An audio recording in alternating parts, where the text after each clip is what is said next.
Hey guys, welcome to the 800 view channel where every one of my videos gets 800 and something views. So anyway, today, one of my vacation days, I am installing a windshield in this Dart. And I thought I would give you just a few tips of the way that I do this. It's successful, and hopefully that'll help you if you're thinking about putting one of these in. This may decide you whether you want to or not. So this is the second one of these I've done. I did one just like this on another car that I used to own that I no longer own. But and this one was easier than the first one. The first one was kind of stressful. This one was not so much. Once you get a technique down, it's not that bad. So there's a few things that you need to have on hand and you need to do before you actually put the windshield in. First thing is you have to seal these in with sealer, and I'm going to show you that stuff right now. I've got the thing over the end of it so it does not dry up, but you have to find this stuff here.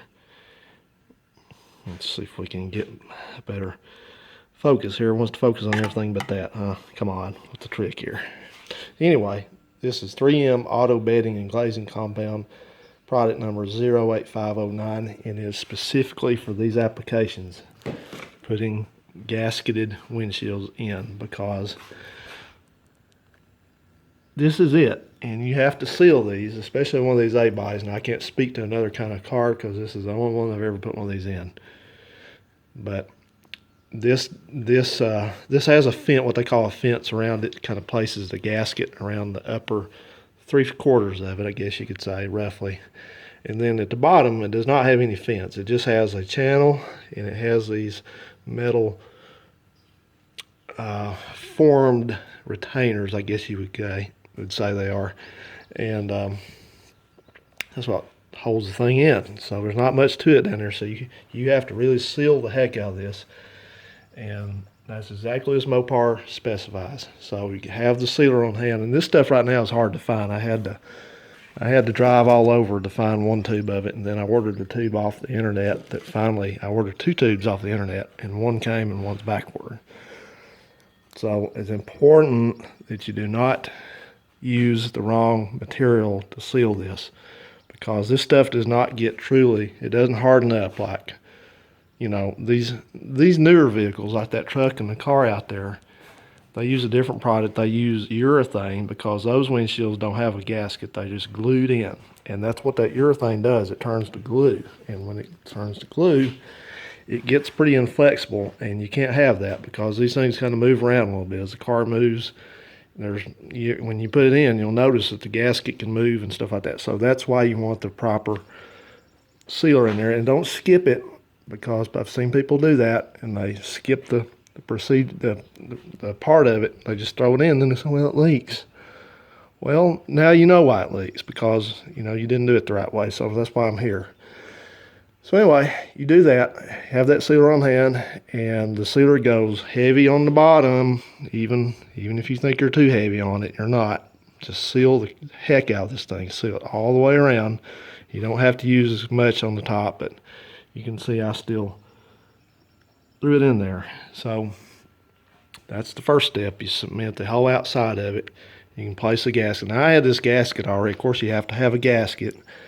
So we'll talk about that in a second. But it's assumed you have your gasket, and you have to have a windshield. And we'll talk about where I got all this stuff. But anyway, the first step, I placed the gasket in here several weeks ago and just let it sit and kind of conform to this. And this gasket doesn't fit very well. It'll do, but it had to have some work on it, some trimming to get it to fit, especially down here in the corners. So anyway, so you cement the gasket in, and then this is a step most people omit, but you're supposed to use the same product, that 3M bedding compound, in this channel where the windshield sits down in here. Now, people are going to say, well, the gasket's supposed to seal the windshield, but the thing is it's not perfect. This car is 54 years old, and it was not perfect when they built it. It's not perfect now, so you have to take up the gaps or it'll leak. Trust me, it will leak somewhere in here. You'll see moisture droplets around the bottom. So anyway, this stuff has about an hour cure time. It's already starting to cure up. but it's pretty forgiving. So anyway, 2 steps. Cement, put the gasket in, cement in the channel for the glass. And then you're going to get the glass. And I ordered this glass. It had to come out of Minnesota. And I didn't see this. This thing's been wrapped up. This thing's been wrapped up for a couple of weeks now. I didn't even take it out of the wrapping until I was ready to put it in. And so this is the glass. Boesen. You can see it was not made in Minnesota. But what are you going to do? That's what you got to work with. It was $197 plus $100 worth of shipping. This is your number for, that's a sedan, and it's got a green strip across the top. You have options on that. So I got this was via eBay. If anybody wants to know the company's name that has this, please let me know in the comments and I'll answer that there, or I may just put it in the description. So I've got the glass.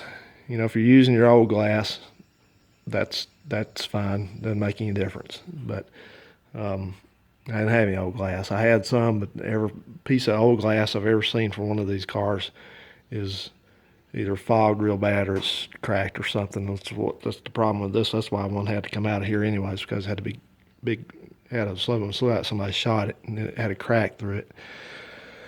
So anyway, so that's that. So you get this thing in and put these things in exactly the way the Mopar tells you to do it. You know, that's so many people, especially men, want to re-engineer things. They think they're engineers and they know better than the people that built the car, but you don't. So anyway, what Mopar tells you to do, I did it a little differently. I will confess that. They tell you put the gasket in first, and then you put the start at the top, and then work your way around. You just lift this gasket in. Just come down through here with this tool. I got these tools off eBay also, or might have been Amazon. I don't know where I got them. I got a 5-pack. They're cheap. Plastic. The service manual back in the day said fiber, but this is the equivalent, plastic, nylon, or whatever you want to call it. So you just work on lipping this thing in. You lip the bottom in first, so you're not fighting gravity. You can sit down in there, and you'll see it. You'll have to kind of push a little bit on the top and kind of work it in there. But as you lip this thing in, that's what I call it, lipping it in, because that's what you're doing. You're just pulling the lip over the edge of the glass, and don't be smacking on the thing. Don't be He-Man or whatever, and wham, wham, wham, wham, wham. And if you know somebody that wants to come help you that is like that, don't let them. So you can do it yourself. I've put 2 of these in myself. It's not magic. You know, every YouTube video I see, I got 2 or 3 people on there, boy, and they're going at it, but it's not hard, just patience. So anyway, you start lipping this thing around, lip it around on the bottom, get it in the channel, start working your way up each side. Go up this side, then go over there. And it's going to be tight right here at the corners. That's your tightest spot to put this thing in. And then up here is pretty tight. So that's all right, though. It doesn't matter. And I realize I forgot to tell you the very first thing to do, so I hope you watched this all the way through. If you didn't, but don't forget to put these clips in for your trim. Can't do it after you get this thing in. So, you know, watch the video all the way through, I hope. So anyway, and you just lift this thing across. I came across and just kind of worked it, you know, and don't get nervous about it. I mean, you can be nervous, but don't get traumatized by it. It's not that big a deal. Just take your time with it and take your tool and just work it around, and you'll get it. You'll get it. As you work this thing, it'll look like the gasket, the windshield's not long enough to go in here, because like I said, this windshield moves around some as you're putting it in. When it finally settles in, then it's fine. Now let's talk about this gasket. This gasket I got, I don't need to even tell you where I bought it, because several people carry this gasket. It's a Precision brand gasket, and Steel Rubber Products may carry one for these, but I know these people do. I think these are the only game in town, and it's like I said, this gasket didn't fit. I'm sure it came from the mainland over there, same as the windshield did. At this point, I don't care, because it's hard to find one of these. I mean, not really, but there's just not many. You have like one source of a windshield, pretty much, and you have one source of a gasket. So take it or leave it. So Anyway, here's the train coming, so I'm going to wrap this up. So that's how I did it, and that's how I suggest you approach this. And I'm going to go back through right now after I have a swig of Diet Mountain Dew. I'm going to go back through and I'm going to throw the sealer to this again. Not overkill. I still got to get my my trim on, so you don't want to obliterate where your trim clips can go. But just kind of go in there, and I'm going to go under the windshield with some more of it probably.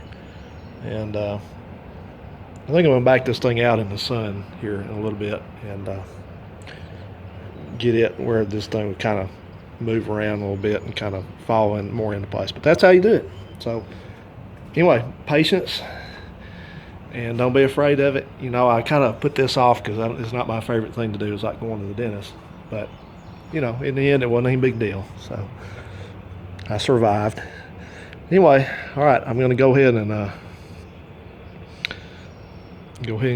wrap this thing up. So, all right. All right, thanks for watching. See you on the flip side.